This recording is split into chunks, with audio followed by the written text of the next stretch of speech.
Réunissant plus de 200 participants, le groupe Agrica a organisé son 10e colloque le 28 juin à Paris au Salon de l'Aveyron. Un colloque qui venait clôturer avec placidité quelques jours chargés pour le groupe. Ce colloque qui vient conclure 3 jours d'assemblée générale et donc c'est un moment tout à la fois de réflexion mais également un moment d'ouverture après 3 journées très studieuses.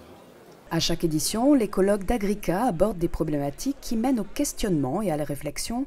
En cette année 2012, le thème du risque était à l'honneur. Le risque quotidien dans les métiers de l'assurance et au cœur des préoccupations d'Agrica, le risque et sa prévention se sont immiscés ces dernières années dans tous les domaines de la société.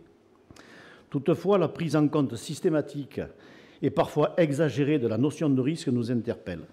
Ne constitue-t-elle pas une menace pour l'esprit entrepreneurial, la création, l'innovation et tous ceux qui osent? Sous l'égide du journaliste présentateur Stéphane Soumier et par le biais de 2 tables rondes composées de 6 experts en totalité, les intervenants ont tenté de décortiquer le risque de manière économique, scientifique et philosophique. Je fais quand même une très grande différence entre les risques qu'on appelle les risques subis et les risques assumés. Le risque subi, c'est effectivement le fait d'être frappé par une tempête alors qu'on vit sur la façade de l'Atlantique et de se retrouver avec une maison inondée. Donc il est subi, la cause est exogène, et on peut quand même dire qu'il aurait pu choisir un autre endroit, mais enfin, quelque part. Bon. Et le risque assumé, le fait que je pratique du ski hors piste, ou que je décide de faire du deltaplane, de faire de la moto plutôt que de faire de la voiture, ou etc. Le problème, c'est que quand on dit qu'on a peur d'accepter que la vie soit risquée, c'est que justement, on veut toujours savoir ce que ça veut dire, on veut toujours avoir des chiffres, avoir des preuves.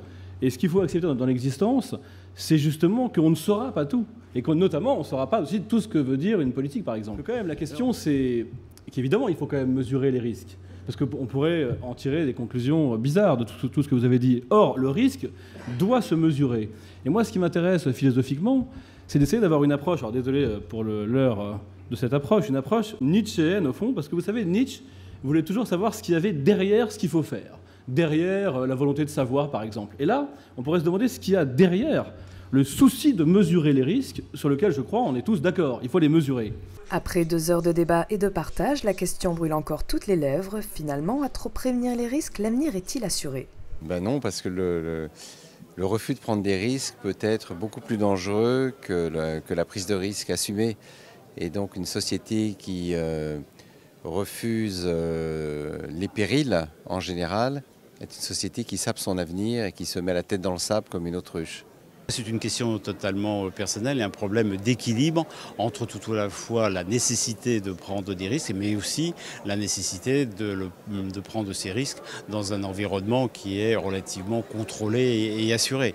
Mais si on veut créer, si on veut avancer, si on veut remplir des objectifs qu'on peut se fixer, il y a nécessairement une prise de risque minimum. Une grande question donc qui n'aura de cesse de soulever de multiples avis jusqu'à la prochaine problématique en 2013 pour le 11e colloque d'Agrica.